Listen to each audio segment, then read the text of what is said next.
Hello, everybody. Welcome into the LFC transfer room after a thrilling 2-2 draw between Spurs and Liverpool. I'm Jack, delighted to be joined today by Charlie, Anthony, and Louis. Louis, fresh off of the watch along on the transfer room YouTube page. Really appreciate you doing that. And Louis, you're sitting down now. I'm going to go to you first because it was a thrilling match. You were standing up the entire time. Your takeaways after kind of having to enunciate your thoughts after an entire match that was as thrilling as that one was. Yeah, first 70 minutes, a brilliant watch, if not like pure torment.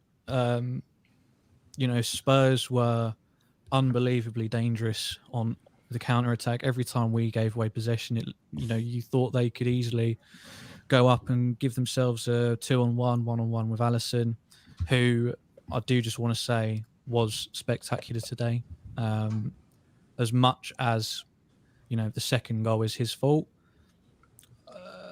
being a goalkeeper where one mistake is the difference between a goal or not, he was still, for me, our man of the match, kept us in the game on so many occasions, saved goals that are just unbelievable. And it's a shame that had to happen to him, really. I'm not angry at him. I said it on stream. I just feel sad for him. You can see how much it means to him every time. Well, I say every time. But when things like that do happen, he just looks like a broken man, and you just want to give him a hug and reassure him that we all still love him.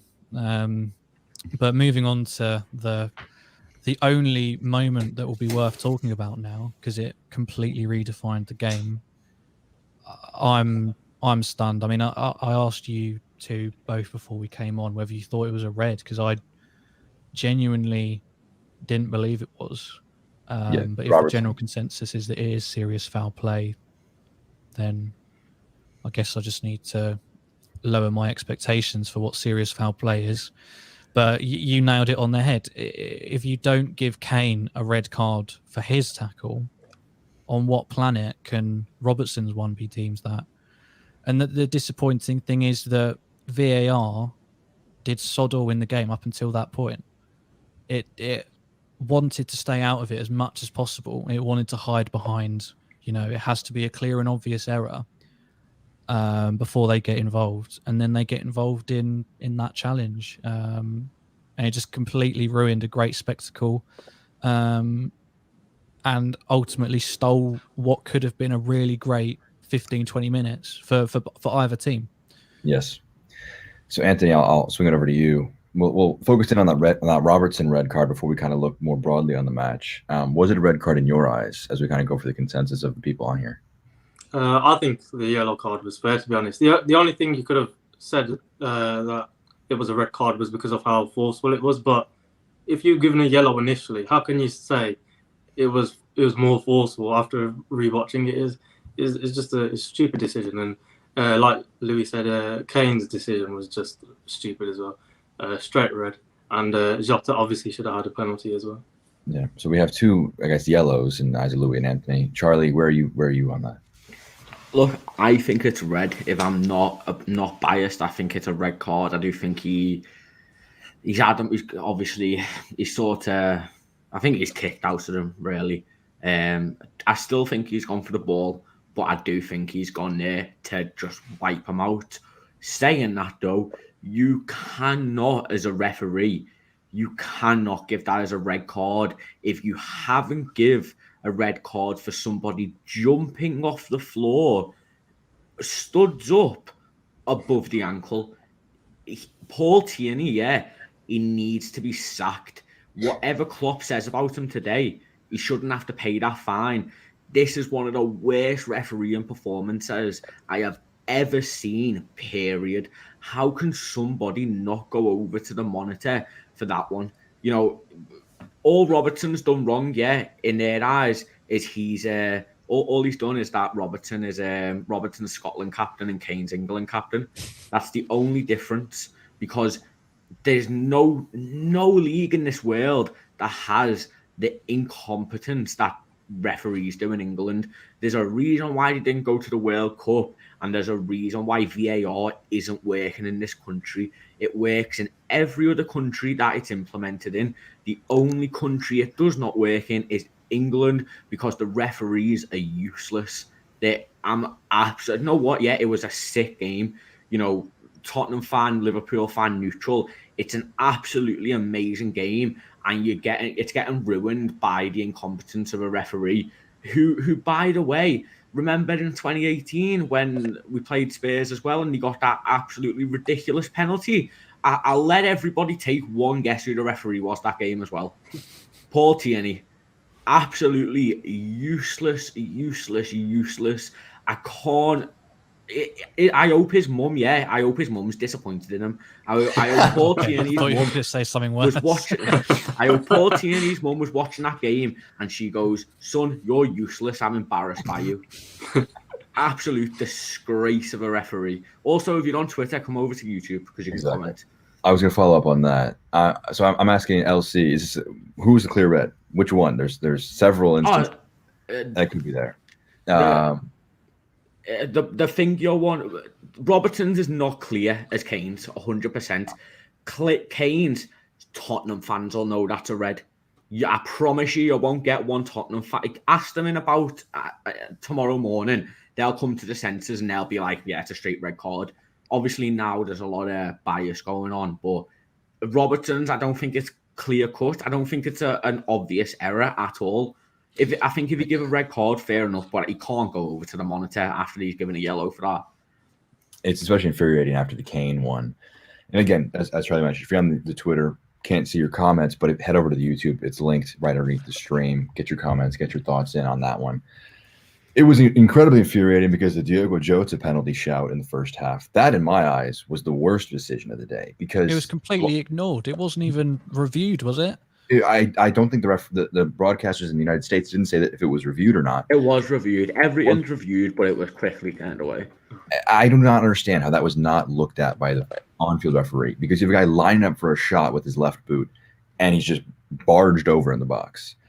Yeah, and you know what? At the end of the day, I agree with this sentiment that you can't just go and kick a dude. Like, it was a frustration tackle from Robertson, and I was very frustrated with him after making that. So I think I want to kind of, with the refereeing decisions in mind, are we happy with that 2-2 draw? Anthony, I think shaking your head a little bit. Are you happy with the result?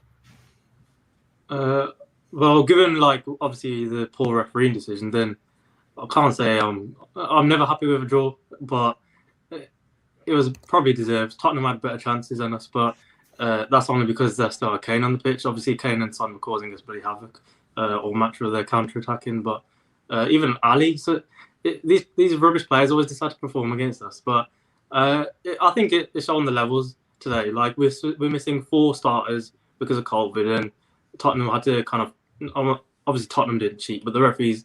They had help off the refs to kind of get a point against us, and the midfield wasn't great. Tyler Morton, obviously it's just one of those matches, I guess, his debut in the Premier League. But yeah, I thought that's why I said at the end of the stream though, Tottenham should be embarrassed that they didn't win that game. They had everything they needed. They had 5 clear-cut chances in the first half alone where they could have buried the game. They had their star striker kept on the pitch when he should have been off. Yeah. A penalty not given against them. That and also then, would have been a second yellow as well for Emerson. Yeah, and then a red card given for us. So they were playing against 10 men for 20 minutes. And he got gifted a goal by Alisson. It's amazing that I've seen some of the reaction that Liverpool were kept in the match by VAR. Liverpool were the ones kept in the match. I was just stunned by that. So I also want to give... I think we would be a bit too biased to not mention the second goal for Liverpool. So there was a handball by Salah in the build-up, not intentional, just kind of hit his hand as he was going for the header. I don't think it was a handball. I think by the letter of the law, you can't disallow it like that. Yeah, so last year it would have been disallowed by the letter of the law, but this year they changed the rules. If the handball is accidental and it has nothing to do with the goal, so if it isn't gone directly in off his hand, or if Salah had scored, then it would have been disallowed because he'd scored. But it was a different phase of play. It went back to Trent. You can't even argue with that. So if anyone's trying to argue with that, you need to shut up and go and learn the law because it's not a red card, period. Mike saying he was upset with Spurs, giving him a good chance. So Louis, you mentioned a little bit. There were some great saves by Allison. Then there was obviously the howler that he made to give them the second. On the balance of things, he kept Liverpool in the match. So I want to kind of get your, at least in my eyes, I want to get you guys' assessments. Louis, we've gotten yours take. Anthony, I'll go to you first on that, on how you viewed our number one in net. He's looking like his old self. I think last season there was a bit of a blip for him, but he's looking really good. Especially the Dele Alli save. I thought Ali just completely missed it until they showed on the replay. It was fantastic, but it's just a shame. Like, it's such a perfect performance from him, and then he just had to bloody do that. But it is what it is. Charlie, sorry, what was the question? it was at Allison's performance. He had obviously the big mistake, but some big moments as well. Yeah, look, it was a very Allison performance, wasn't it? Look, he's coming out and he's missing the ball, and then he's making wonder saves, saving one-on-ones, and then simple stuff like he comes out and just misses the ball, and we go 1-0 down, or we concede a goal. I still stand by if we didn't have Allison in it, it would have been 4 or 5 to Spurs, but we also have to criticise him for the things he did wrong. So wasn't his best performance, but wasn't his worst either. So we have a reply on one of the tweets on the Twitter saying Paul Tierney needs to go to the Conference League. I think even that's too good for him. Maybe what league are #United in? Surrey South or something. Whatever they're in. The 12th league. Go down there and never come back, please. So let's break down the match, I guess, as a general assessment. So obviously Kane with the first goal before there was really any major drama. That was just a well-worked move. I think there was the one miss hit from Trent in the build, like that was won back by, I forget who won it back. Maybe it was Winks. But then Ndombele with a great assist.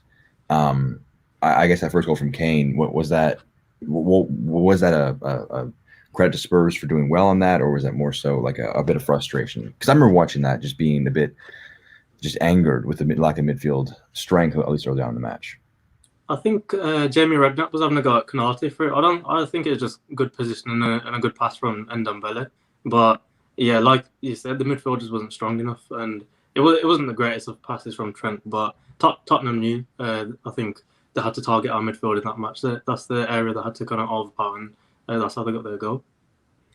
I actually want to hit on Morton as we're on topic of midfield. It was his first 60 minutes as a starter in the Premier League. I thought he had mistakes obviously in him, but I don't know if you could expect much more. Charlie, could you expect? Sorry to jump in quickly, but he did save almost a certain goal at the end of that first half, I believe. I think that's one small act, but for a youngster, that's you've got to focus on the positives more than the negatives, because it's obvious, trying to fill in for a Fabinho, he's going to get shown up at some point, especially against a traditional top 6 side. Yeah. I mean, the end of the day, you're putting him in a second string midfield to replace Fabinho, who is arguably the best centre defensive mid in world football at the moment, and you're also playing him against a side who haven't played any football in 10 days. So they're fresher. They were more, well, I wouldn't say they were more up for it, but it was a massive game for them. And they are compared to us, they probably had more fit players. Yes, they've been hit by certain ones, but it wasn't as weak as our midfield. So look, you can't. With the whole midfield, it was pretty average especially the first half. I don't think Keita was really all there. I think he wasn't bad. I'm not saying Keita was bad. I thought he was decent in spells, but him and Milner as well were just very much passengers, it seemed like, for a lot of the game, where we would be seeing Thiago trying to control play, Henderson covering the channels. It was sort of just the midfield looked like it was just getting passed through every time Spurs got the ball. But yeah, I'm not going to judge Morton on this game at all, because it was a game that was just riddled with terrible refereeing everywhere, and he got caught up in that. And look, he made a tactical foul as well, which is something we never see. So I'm happy we saw that from him. I'm gonna bring up a quote 11 minutes ago. Harry Kane, just after the match, saying about his tackle that was not given a red card. He said, "quote I won the ball." Yeah, you didn't. You didn't learn to speak first, yeah. Maybe that was it. Maybe he doesn't know how to speak, so he's He must have said something. It's the only thing that he thinks, because I've seen that replay probably 20 times at this point, and he is nowhere near the ball. Robertson clips over him. Did he swear on his daughter's life again? Probably. I hope if the sideline or whoever was interviewing him knows their job, they pull a video and show him, you did not win the ball. Your hand hit the ball after you cleaned him out with your studs. Did you win the ball, Mr. Kane? And then he would say, with his drool dribbling down his face, oh yeah, I won the ball. Even if he did win the ball, though, he's literally just jumped up in the air and he just kicked Robertson. That almost makes me more mad about the challenge now, the fact that he has the audacity to say that. So the Jota goal, let's I think try and steer some positives. The first goal for Liverpool, it was a bit of a loose ball in the box picked up by Robertson, chips it to Jota. It was a phenomenal header. I mean, he divides opinion in the LFC fan base on his link-up play, where that is, but also his incredible prowess in the 18-yard box. I think he's up there with the best strikers in the Premier League at the moment. I think you're hard-pressed to find someone better in the air than him. I'm interested in Louis, I'll go to you first on this one, on the performance of Jota in general on the day. I guess I'll leave it to you like that. He's one of the most unorthodox, yet one of our strongest headers of the ball. I mean, every time I watch him play, he seems to score from a header, whether that's in the Champions League or the Premier League. And he's not the tallest or necessarily the strongest, but he somehow manages to get into those positions. We had Kris come on at half-time, and he said that Jota's first half was quite poor. And getting caught up in all the drama, I do tend to miss individual players' performances. So with that in mind for the first half, how did everyone think he played in the second half? Because I thought, especially in the last 10 minutes when we were down to 10 men, I felt like he held it up and he progressed it quite well. But I think his pressing, his movement is great. But I do. I mean, him and Mane, like, their passing, it comes and goes sometimes, at least in my eyes, and that play really frustrates me. Anthony, I thought from the front 3 and 4, I thought they were dreadful today, to be honest. I think Mane had a couple of times where he's taken Emerson on, but they didn't really create anything. They didn't really do much.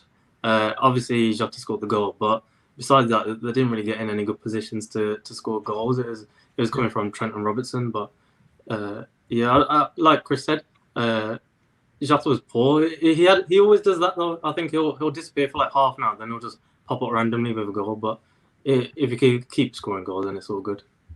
That's a great attribute, Play a bit crap but score a goal. Some of the best players have that in world football. Charlie, round out the Jota discussion. Yeah, well, he's been doing a lot, to be fair. As long if he gets on the score sheet, I don't care. At the end of the day, it's you've got so many great players over the years who just pop up with the goal, and as long as he's doing that, I'm fine with it. I do think Salah was poor today. I don't think he offered anything going forward. Didn't really offer much defending either.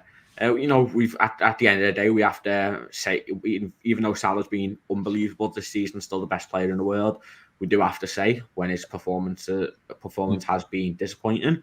And at the end of the day, today was one of them days. Doesn't have many, so it's we've got to be the bigger men and just say it how it is. But I thought Sadio Mane was great. I thought he's looked very good the past 2 games. He's taken on players. He's starting to get that swagger back that he had a few seasons ago. So that's definitely good to see. But yeah, look, I mean, I can't really fault the front 3. They sort of didn't really have many opportunities to do anything, especially with the lack of midfield presence. So obviously there was that last goal. I don't think I saw a single replay of it because there was the Dele Alli penalty shout, which was just a dive from Ali because he lost the ball. And then there was the handball by Salah that wasn't given. And then there was Harry Kane demonstrating to the referee about why all these things. So I didn't see a single replay of the goal. But the Robertson goal, what a ball from Trent on like the half volley just to fire it right onto the head of his teammate. It was an unbelievable goal. I kind of want to get your guys' assessment of that goal. Anthony, I guess I'll lead you with that one on the second goal for Liverpool.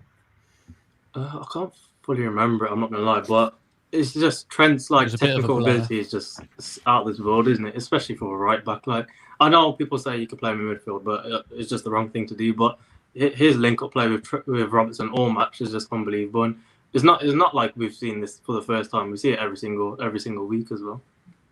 And Louis, when you were trying to process that goal with all the penalty, end-to-end action, how are you viewing that incident? Both Liverpool goals, it was just absolute mayhem from one end to the other. There was something going on. I really thought the goal was going to be disallowed as soon as it went in, and I wasn't even sure why at the time. I just had a terrible feeling that something was going to come up. I mean, yeah, you're right. There really wasn't that many replays at the time. I was watching it on Sky, and I had no idea that there was a contentious handball in there. Again, that's just me trying to focus on the stream as well, but there genuinely wasn't many replays of that.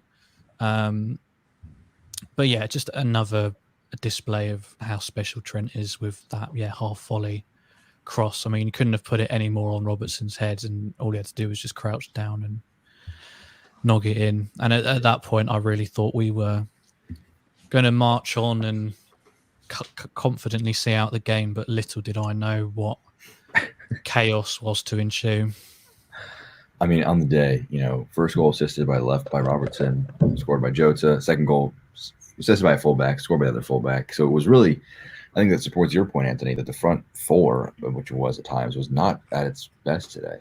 Has to be said. So more generally, obviously 2-2, you drop the points. City, who had beaten Newcastle earlier today, moved now 3 points clear of Liverpool. Liverpool stay, 3 clear of Chelsea? What's the gap there? So how devastating to drop points here is that? Charlie, I'll go to you first on that one. Disappointing. Wouldn't say it's devastating just yet. This City team look unbelievable, and they're getting very, wouldn't say lucky, but they're not getting as many COVID cases. They're not getting as many injuries as other people. So, for all we know, next game, they could have a bunch of key players out. End of the day, though, it is Newcastle who are playing. They'll definitely have tougher games where they are more likely to drop points against Wolves as well. They struggled against Wolves. So it's I don't think it's clear and gone. 5 points is more than salvageable, especially at this point of the season. But we've played a Spurs team who haven't played football in 10 days. They're the fittest they're going to be. So I wouldn't look at this, but I do think if we start, we let this result get to our head and we start dropping more points, it's going to be hard to get by. I think Chelsea are out the title race already. Honestly, I think they're hitting that bump in the road now where they're just going to go. I know they've had a lot of injuries, but I just think their football is very. You can combat it a lot easier than you can with Liverpool and Man City. It's a lot more tactical based on pure talent base. So I think teams will start figuring them out, especially with their results that they've had recently. So yeah, not disappointing, but not the end of the world. Yeah, Louis, thoughts on the how the more wide scale ramifications of the dropping points today are. Yeah, so ultimately, given the context of the game, it's not a terrible point. It is our 5th draw of the season, which that's the only real concern. Is we can't draw too many more games if we want to keep up with Man City, which a lot of people, I think, maybe even as late as a month or two ago, were very keen to say that it was between Liverpool and Chelsea. That might not have been either of you guys anyway. Oh, that was you, Jack. I was one of those people. Yeah, I was saying Chelsea's title race. Yeah, I just always, it's the exact same thing that happened last season. Man City were down and out for the count after 10 games or whatever, and then they just get their mojo at some point. Everything clicks together, and they'll drop maybe 10 points max between now and the end of the season, maybe. So until we face them again, we've got to keep on their tails, and we, as I said, can't drop any more points really. Yeah. So especially as this could potentially be the last game of this year, it is a disappointing way to sign out. Mm-hmm. But given what happened, it's you just got to take what you can get. It would be a fitting way to end the year, wouldn't it? Just the chaos, the drama, obviously involved on the match itself. This is man of the match shouts. I don't know if having a man of the match after a draw is a thing that really happens, but I want to kind of get some of the positives. Charlie, I guess I'll go to you first on who you felt was the best performer. If you had to give a man of the match, who would that be? Andy Robertson. Thought he was the best player, even though he got a red card, got an assist, got a goal, was up and down the wings. Maybe deservingly red card, but he did. Was disgusted. Obviously, there's a tough. There's a lot of parameters, a lot of ifs and buts. But yeah, I think on the whole game, he was probably the best performer. Maybe Trent as well, but I'd say Robertson. Anthony, do you have anybody else in mind besides Robertson? Not really. I think Robertson was brilliant. But did we not play Leeds next week as well? We do. Yeah. No, we play Leicester first, I think. I think it's Leeds actually on the 26th. I don't know where that Leicester match Carabao went. Cup, isn't it? Oh yeah, Leicester's Carabao Cup actually. Sorry, yeah. Oh. So I know we play Leicester after Leeds as well. Yeah, but Leeds will play their best football they've played all year against us, guaranteed. Oh yeah, they're gonna They've figure got out how. 9 out of their starters missing. Though I mean, it's good. Like we're playing one of the lower teams with all our players out.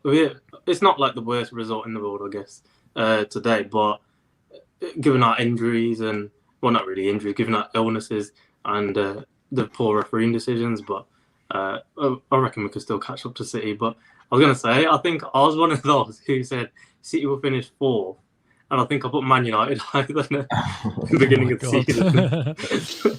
Yeah, there have been some bad takes. I think on where did we have City on the channel? I think we had them second.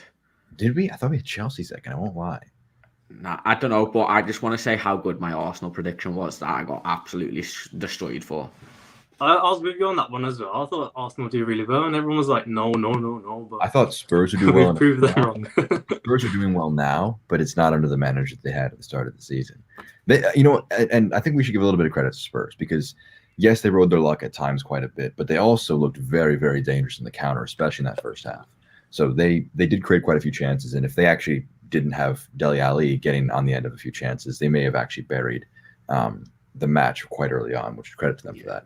You do have to take into account as well that they're playing at the end of the game. They've got 12 men and we've got 10, so it's a it's a bit of a tough one for Klopp and Liverpool. But exactly. I'll get last thoughts from you guys before we run out of here.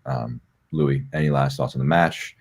I guess the potential last Premier League match of the season, depending on how COVID cases go, obviously. But how are you viewing things? Yep. Fitting way to sign off this year, potentially ruined by officials. Potential game that we look back on that could have been, one of the best pure entertainment games of the season, especially with that last 15 minutes, the way we're shaping up. But the referee, VAR, decided to make it all about them again for no reason at all, and that's ultimately all anyone will remember this game for. Charlie, last thoughts. Yeah, same. Paul Tierney needs to be fined and a lot of money, and he needs to be sacked because it's a disgraceful performance. And Harry Kane needs to, learn how to play football. Anthony, your last thoughts. Same as Charlie and Louis, I guess. And I think Charlie said that he gave one dodgy penalty decision in 2018 when we played them. I think it was 2, weren't it? Kane dived and then Lamela dived as well. But do you know what? We've had some shockers against Spurs. The John Moss one as well. That was against Spurs as well, wasn't it? Where he said, "I don't know if Lovren touched the ball." Oh yeah. Yes. Oh, he just give the ball. So was that not 2018? I thought that was the 20. Oh yeah, I was thinking of that much. I don't know. Let's just say, Daniel Levy's got every time we play Spurs, he gives the FA a few thousand. That apparently that's not fact, by the way. That's just an opinion and a friend has. So don't sue us, FA. But yeah, that's gonna do it for our stream here today. It was a fun one to kind of lower my blood pressure after that one. The match was frustrating, thrilling at times. But that's how things are in this sport, isn't it? So that's going to do it for our stream on LFC Transfer. Make sure to subscribe to the channel and follow us on all our social platforms. We're going to keep the content rolling, depending on what happens. There's a lot of uncertainty around football right now, but what is not uncertain is the content train does not stop here at the LFC Transfer Room. Thanks to Louis, Anthony, and Charlie for joining the channel here today. I've been Jack, and we'll catch you in the next stream of the LFC Transfer Room.